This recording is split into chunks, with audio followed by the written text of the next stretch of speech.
నేను ఒక ప్రసంగాన్ని చేయడానికి దాదాపుగా కొన్ని గంటలు సేపు ప్రసవ వేదన పడతాను. ఎందుకంటే ప్రసవ వేదనలో నుంచి బయటకు వస్తేనే ఉజ్జీవాన్ని తీసుకుని వస్తుంది. అది లోన ఆత్మలో నుంచి రాగలగాలి బయటికి. దేవుడు ఈ మధ్యకాలంలో నాతో ఒక విషయం చెప్పారు. అదేంటంటే, నీవెప్పుడైతే నీ జీవితంలో భారాన్ని కాపాడుకుంటావో, ఓ దైవజనుడిగా నశించిపోతున్న ప్రజల కొరకు, సార్వత్రిక సంఘము కొరకు క్రీస్తు స్వారూప్యం సంపూర్ణంగా ప్రజల్లో ఏర్పడాలని ఒక ప్రసవ వేదన నీలో ఉండాలి. అది ఎప్పుడు నువ్వు కాపాడుకోవాలి. అందులో దేవుడే పెడతాడు దాన్ని. కానీ కొన్నిసార్లు మన జీవితంలో అనేకమే, నేను చెప్పాను కదా, సేవ పెరిగిన తర్వాత ఆ మొదట్లో ఉన్న అనుభవాలు పోతాయి మనకి. ఇప్పుడు కమ్యూనికేషన్ పెరిగిపోయింది, ప్రజలు పెరిగిపోయారు, కోటాలు పెరిగిపోయినాయి. ఎంత బిజీ అయిపోతామంటే చివరికి దేవునితో గడపడానికి కూడా మనకి టైం లేదు. దేవుడు మనందరిలో ఆయన పని పట్ల, ఆయన రాజ్యము పట్ల, ప్రజల యొక్క సంపూర్ణత కొరకు దేవుడు మనలో ఆ ప్రసవ వేదన పెడతాడు. ఎందుకంటే దేవుని ఆత్మ మనలో ఉన్నారు గనక.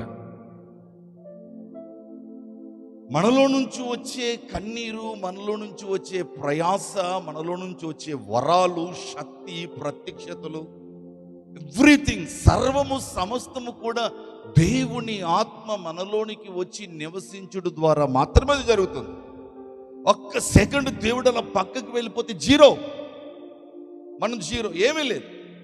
కానీ ప్రభు వచ్చినప్పుడు భారం వస్తుంది, ప్రభు వచ్చినప్పుడు ప్రార్థించాలనే మనసు వస్తుంది, ప్రభు వచ్చినప్పుడు తన రాజ్యము కొరకు ప్రయాసపడాలనే ఒక తీవ్రత, ఒక మంట వస్తుంది. దేవుడు వచ్చినప్పుడు ఒక రకమైన వైరాగ్యం వస్తుంది, మనలో శక్తి వస్తుంది, జ్ఞానం వస్తుంది,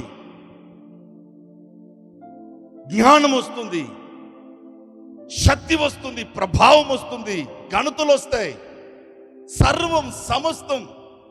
ప్రభు వచ్చిన తర్వాత మనకు అన్ని వచ్చేస్తాయి. ప్రభు లేక ముందు అంతా ఏమీ లేదు, కానీ ఇప్పుడు ప్రభు వచ్చిన తర్వాత అన్ని వచ్చాయి.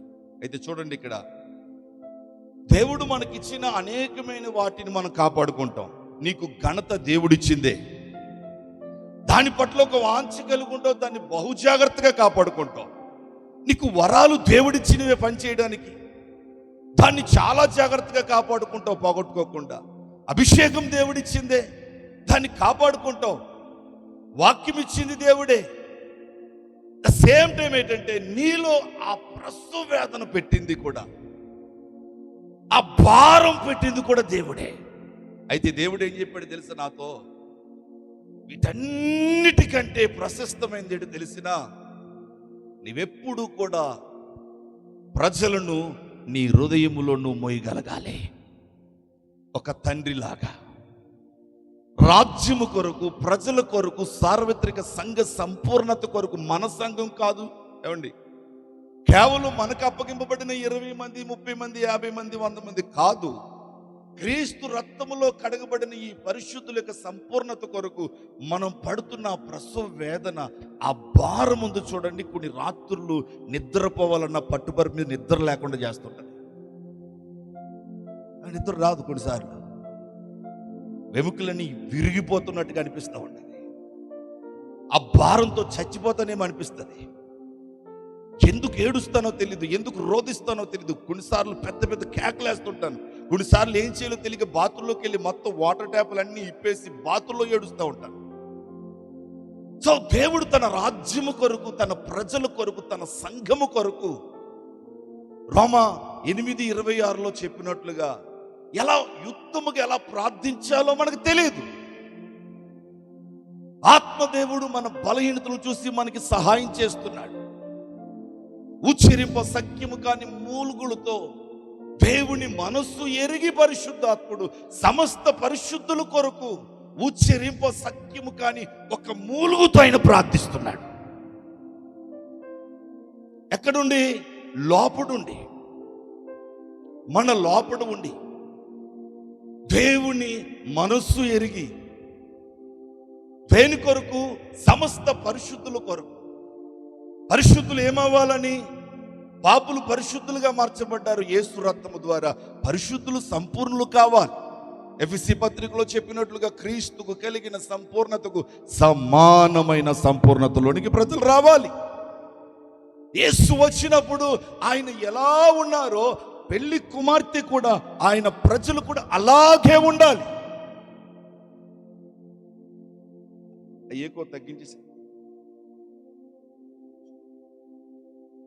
ఆయన లాంటి మనస్సు, ఆయన లాంటి హృదయం, ఆయన లాంటి సంపూర్ణత మీ పరలోకములు ఉన్న తండ్రి సంపూర్ణుడు, పరిపూర్ణుడు గనక మీరు కూడా అలా ఉండెదురని యేసు చెప్పారు కదా. అలాగే ఆయన భార్య వధువు సంఘము ఉండాలని. గలతీలో పౌలు అన్నట్లుగా క్రీస్తు స్వారూప్యం మీ యందు ఏర్పడేంత వరకు మరలా మీ విషయమై నేను ప్రసవ వేదన పడుతూ ఉన్నాను. ఆ ప్రసవ వేదనలో నుంచి ఉజ్జీవం పుట్టుకొస్తుందంటండి. దేశాల్ని కదిలించగలిగిన పరిశుద్ధాత్మ ఉజ్జీవం ఆ వేదనలో నుంచి పుట్టుకొస్తుంది. యేసు గ్రామాలను, రాష్ట్రాలను కదిలించేడా, దేశాలని కదిలించేడా, అపవాది సామ్రాజ్యాన్ని వణికించేడా యేసయ్య. దురాత్మలు సాగిలపడ్డాయా? రోగులు విడుదల పొందారా? వేల సంఖ్యలో ప్రజలు రక్షణలోనికి వచ్చారా? దేవుని రాజ్యం ఎంతో బలంగా స్థాపించబడిందా? దానికి గల కారణం ఏంటి తెలిసిన? హెబ్రీ 5:7 చెప్తుంది, ఆయన శరీరధారి ఉన్న దినములంతా కూడా రోదన, ఒక భారం. ఆ భారములో నుంచి పుట్టుకొస్తుంది సరైన ఉజ్జీవం. అర్థం కాలే చాలా మంది. మనం ఏదో కొడతేనో లేకపోతే ఏవి రాదండి, అన్నీ అయిపోయినాయి నా జీవితంలో. నాకు బాగా అర్థమైంది, అక్కడ రాదు. ఏదో కొట్టేస్తేనో మనకి పెందుకొస్తుంది. నేను పెందుకొస్తుంది, హల్లెలూయా. కాకపోతే వైట్ షర్ట్ లేదు కాబట్టి కలర్ షర్ట్ వేసుకున్నాను. వైట్ షర్ట్లు 2 రోజులు వేసుకున్నాను, పోయినాయి కాబట్టి కలర్ షర్ట్ వేసుకున్నాను. నేనేదో తేడాగా ఉన్నాడు అనుకోమాక, నేను పెందుకొస్తుండే.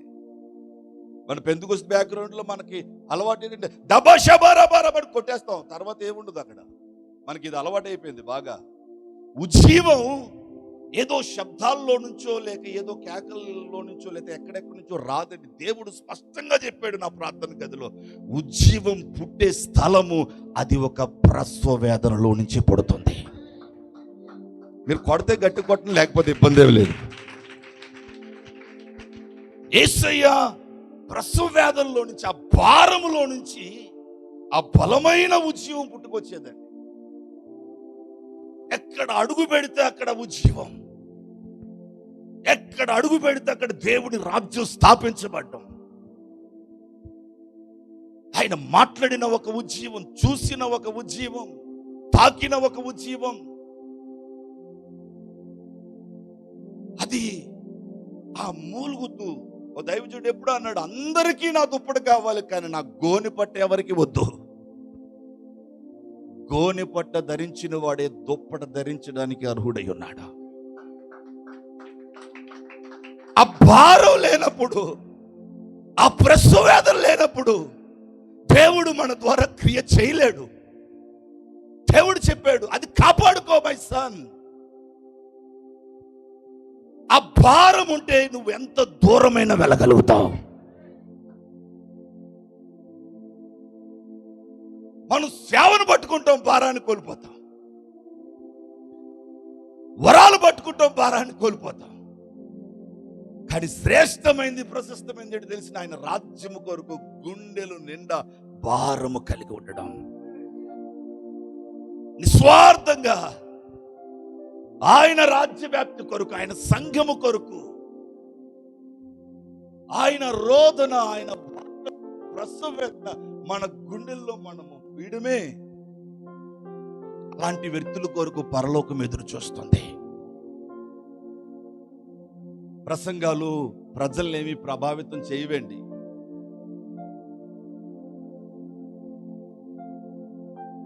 ప్రసంగాలు లేకపోతే మరొకటి అయిపోయిన ఆ రోజులన్నీ.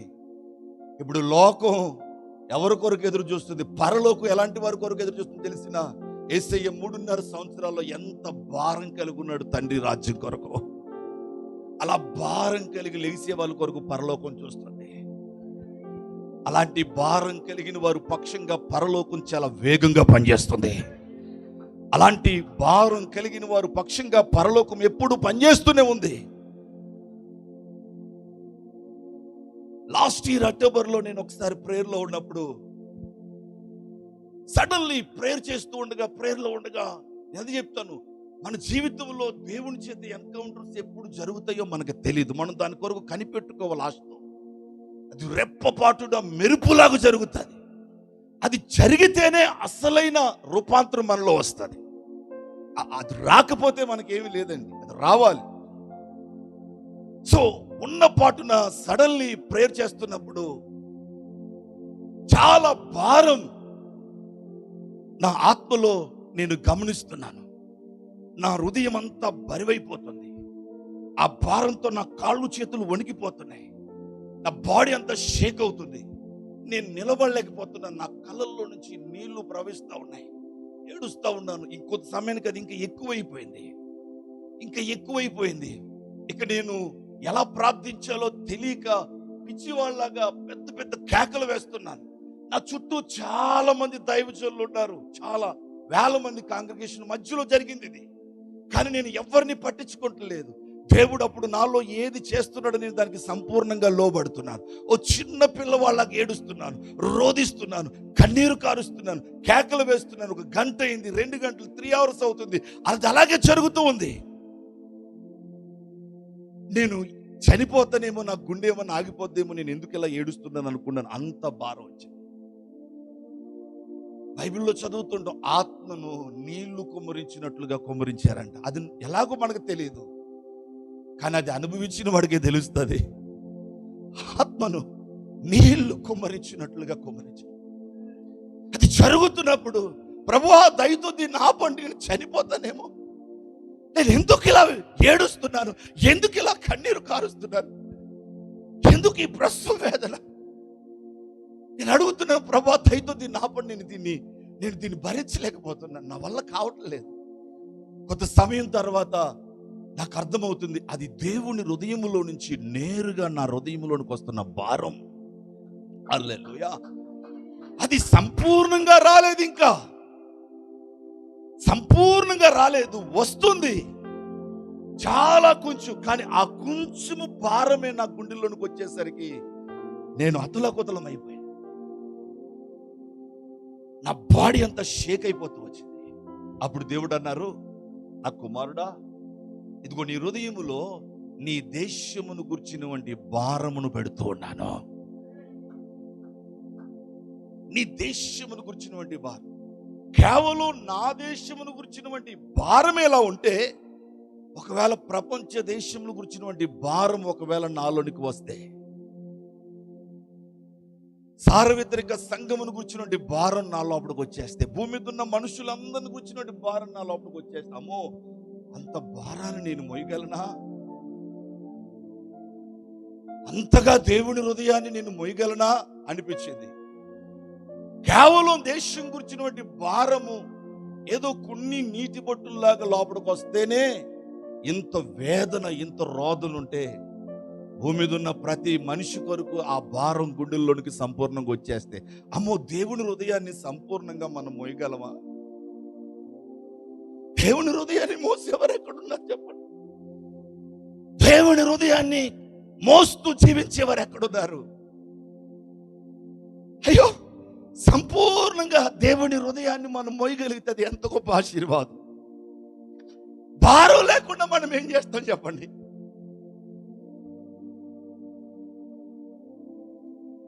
దేవుడు అన్నారు, ఇదిగో దేశం గురించినటువంటి భారం, ఈ భారంతో భారతదేశం అంతా వెళ్ళిరా దేవుడు చెప్పారు. నేను ఎలా వెళ్తాను ప్రభా? నా వల్ల ఏమవుతుంది? నాకేం తెలుసు, నాకు భాష రాదు, నా దగ్గర డబ్బులు లేవు. దేవుడు అన్నాడు, ఇది కాదు కావాల్సింది, నీ గుండెల్లో పెట్టిన భారం, కేవలం భారం. ఆ భారంతో నువ్వు వెళ్ళు. నువ్వు ఎక్కడికి వెళ్తావో రాష్ట్రంలో నేను ఉద్యోగాన్ని తీసుకొస్తాను. ఎంత అద్భుతమైన దేవుడు, మాట ఇచ్చి నెరవేర్చేవాడు. ఈ భారముతో నేను ఫిబ్రవరిలో రాజస్థాన్, గుజరాత్, మధ్యప్రదేశ్, మహారాష్ట్ర కొన్ని రాష్ట్రాలకి వెళ్ళడం జరిగింది. నాకు తెలిసిందల్లా ఒకటే, దేవుని హృదయ భారాన్ని మోయడం. నేను మీకు నిన్న చెప్పాను, నాకు దేవుని వాక్యాన్ని ప్రకటించడం రాదు, కానీ దేవుని హృదయాన్ని ప్రకటించడం వచ్చు. నేను రాజస్థాన్ ప్రాంతానికి వెళ్ళినప్పుడు ఇలాగే భారంతో మాట్లాడుతూ వచ్చాను. కొన్ని వందల మంది యవన బిడ్డలు దేవుని అగ్నితో రగిలింపబడ్డారు. హల్లెలూయా. అనేక మంది సేవకులు రగిలింపబడిపోయారు. భూమి కంపించింది అన్నట్లుగా జరిగింది. గొప్ప ఉజ్జీవాన్ని ప్రజలు చూడగలిగారు. మధ్యప్రదేశ్లో ఒక రాత్రంతా హైవే మీద పడుకున్నాను. ఒక రాత్రంతా టోల్ గేట్ పక్కన హైవే మీద నడి రోడ్డు మీద పడుకున్నాం.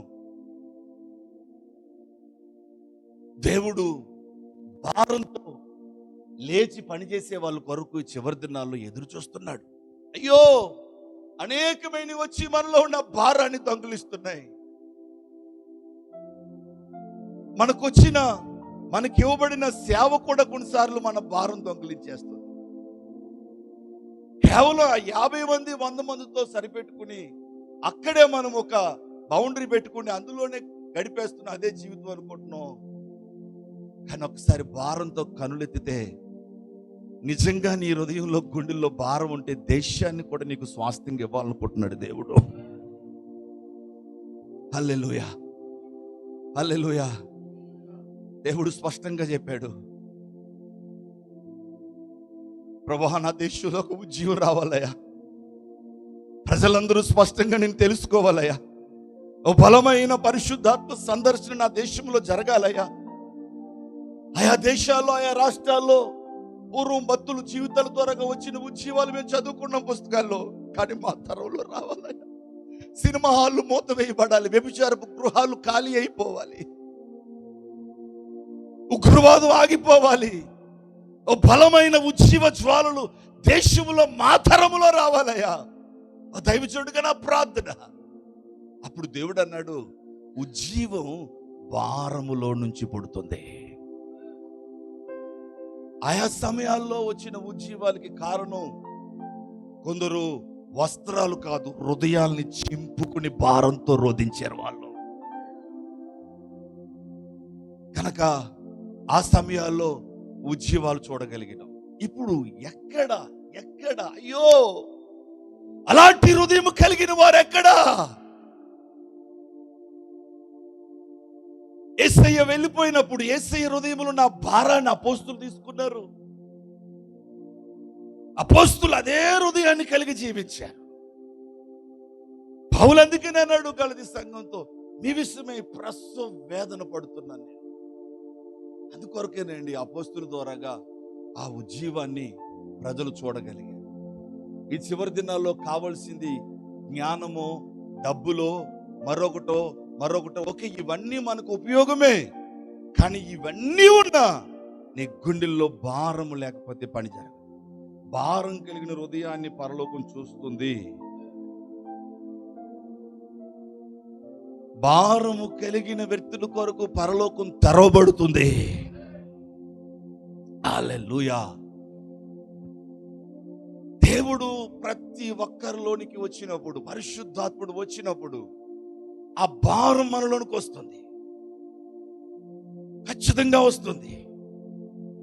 నేను గంటలు తరబడి రాత్రులు నిద్ర లేకుండా ఏడ్చేవాడి దేశం కొరకు. ఆ దినాల్లో నాకు అర్థమయ్యేది కాదు. గంటలు తరబడి ఒక రాత్రి అంతా అడవిలోనికి వెళ్ళిపోయి రాత్రంతా ఏడుస్తుండేవాడిని. ప్రభువా, యవ్వన బిడ్డలు నశించిపోతున్నారు, దేశం నశించిపోతుంది, సంఘాలు నులివెచ్చిన స్థితిలోనికి వెళ్ళిపోతున్నాయి. ఓ బలమైన ఉజ్జీవం కావాలి దేవా, ఉజ్జీవాన్ని పుట్టించు, నా తరములో నేను కన్నులరది చూడాలి. ఆ దినాల్లో ఆ భారం, ఆ ప్రసవ వేదన దేవుడే ఉదయంలో పెట్టాడు. స్టిల్ దాదాపుగా 15 సంవత్సరాల సేవలో చాలా పొందుకున్నాను, సేవలో చాలా కోల్పోయాను. కానీ ఈ రోజు వరకు పులిపీట మీద నిలబడి చెప్తున్నాను, దేవుని సాక్షిగా, ఈ రోజు వరకు నా లోన దేవుడు పెట్టిన భారము రెట్టింపు అయిపోయింది, కానీ అది తగ్గలేదు. దేవుడే సాక్షి దానికి. ఇచ్చాడు. కానీ నా మనసు ఎప్పుడు కూడా, నా హృదయం ఎప్పుడు కూడా దేవుడు నా లోపల పెట్టిన ఆ భారం మీదే ఉంది. నాకు అది కావాలయ్యా. నేను ప్రజలకి కనబడకపోయినా పర్వాలేదు, నేను ప్రసంగాలు చేయకపోయినా పర్వాలేదు, నేను నీ గురించి ఏమి చెప్పకపోయినా పర్వాలేదు, కానీ నీతో కలిసి మూలుగుతూ ఏడ్చే ఆ అనుభవం నాకు కావాలి, నీలాగే. హల్లెలూయా. దేవుడిచ్చేవన్నీ తీసుకునేవారు చాలా మంది ఉన్నారు, కానీ దేవుడి హృదయ భారాన్ని పంచుకునేవారు ఎక్కడ? ప్రభువా, ఎందుకు ఏడుస్తున్నావు? ఇదిగో నేనున్నాను, ఆ భారం నేను తీసుకుంటాను, ఆ ప్రసవ వేదన నేను తీసుకుంటాను, నీతో కలిసి నేను మూలుగుతాను.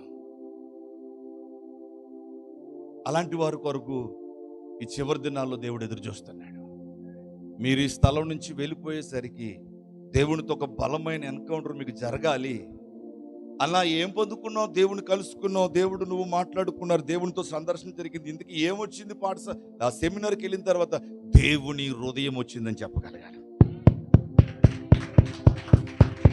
దేవుని హృదయ భారం వచ్చింది నాలోనికి. ఇంతవరకు నా భర్త, నా భార్య, నా పిల్లలు, నా ఉద్యోగం, నా వ్యాపారం, స్వార్థం. కానీ ఇప్పుడు దేశము గురించి ఒక భారం, దేవుని రాజ్యము గురించి ఒక భారం. నా ఆరోగ్యం, నా ధనం, నా ఆయుష్, నాకు కూడా సర్వం అది దేవుని కొరకే, దేవుని రాజ్యము కట్టడం కొరకే అనే ఒక భారం మన హృదయాల్లో పూర్తిగా నిండిపోవాలి. మనం దాన్ని కాపాడుకోవాలని దేవుడు కోరుకుంటున్నాడు. దుప్పడా కోల్పోయినా పర్వాలేదండి, దుప్పటి పెద్ద విషయం కాదు. అభిషేకం గురించి ఆలోచన చేయొద్దు, కానీ మనం ఆ గోని పట్ట కాపాడుకోవాలి. దాన్ని కనుక జాగ్రత్తగా కాపాడుకోగలిగితే ఆ ప్రార్థన కూడా ఒక రకమైన ప్రసవ వేదనతో కూడినటువంటి ప్రార్థన. నిజంగా అది కాపాడుకోగలిగితే, నేను నిజంగా చెప్తున్నానండి, ప్రసంగికుల ద్వారా రానున్న దినాల్లో దేశంలో ఉద్యమం రాదండి. అద్భుతాలు, స్వస్థతలు అయిపోయే, అది కాదు. దేవుని హృదయ భారాన్ని మోసేవారు. జస్ట్ ఒక చిన్న ములుకు కూడా వారిలో నుంచి వచ్చినప్పుడు అది గొప్ప ఉద్యమాన్ని పుట్టించేస్తుంది. ఆ భారం కలిగిన వారు చూపు కూడా ఒక ఉద్యమాన్ని తీసుకొస్తారు. ఆ భారం కలిగిన వారి యొక్క స్పర్శ, అది కూడా ఒక గొప్ప ఉద్యమాన్ని రానున్న దినాల్లో తీసుకొచ్చేస్తారు. నేను నిజంగా చెప్తున్నాను, దయతో నన్ను నమ్మండి. మన సంఘాల్లో, మన రాష్ట్రాల్లో, మన దేశంలో ఒక ఉన్నతమైన ఉద్యమం కొరకు ఈ స్థలం నుంచి వెళ్ళేసరికి మనమందరం ఆ గోని పట్టని సంపూర్ణంగా ధరించుకుని వెళ్ళిపోవాలి. హల్లెలూయా, హల్లెలూయా. ఎంతమంది సంతోషంగా ఉన్నారండి? వెళ్దామా? మనం